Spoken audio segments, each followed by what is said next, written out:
ప్రభు నామంన అందరికీ praise the lord. అలసిన వానికి ఊరడించు మాటలు అను పుస్తకంలో నుండి ఏప్రిల్ 24వ తారీఖున మనకు జీవమై ఉన్న క్రీస్తు. కొలస్సీలకు రాసిన పత్రిక 3వ అధ్యాయము 4వ వచనం.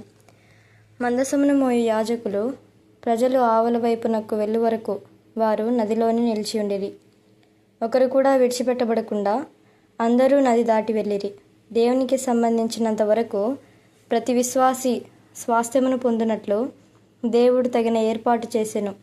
ఇటువంటి గొప్ప ఆధిక్యత అపోస్తలుడైన పౌలు మరియు ఇతర గొప్ప వ్యక్తులకు ఏర్పాటు చేయబడినని తలంచి మనము వెనుదీయవచ్చును.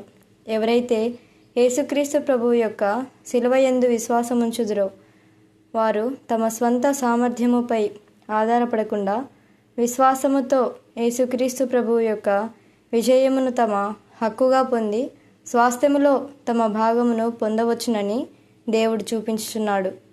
పౌలు కొలస్సీ 3:19-10 వచనములలో ప్రాచీన స్వభావమును దాని క్రియలతో కూడా మీరు పరిత్యజించి జ్ఞానము కలుగు నిమిత్తము దానిని సృష్టించిన వాని పోలిక చొప్పున నూతనపరచబడుచున్న నవీన స్వభావమును ధరించుకొని ఉన్నారు అని చెప్పుచున్నాడు.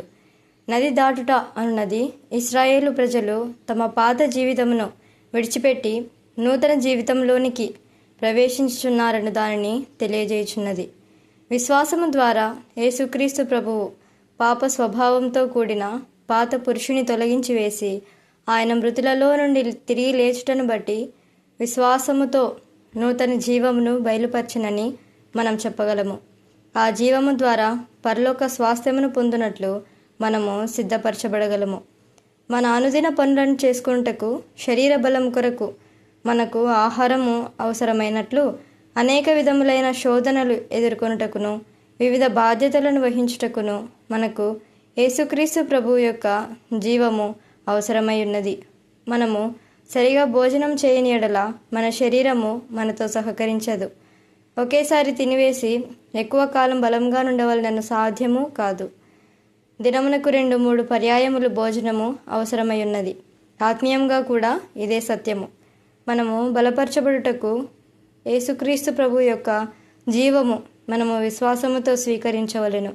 ప్రభువా, నీ జీవమే నా జీవము, ఈ దినపు పనులలో కర్తవ్యములలో నీ జీవము నాకు కావలెను అని ప్రతిదినము ఆయనను అడగవలెను.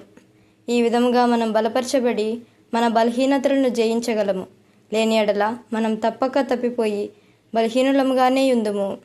ఆమేన్.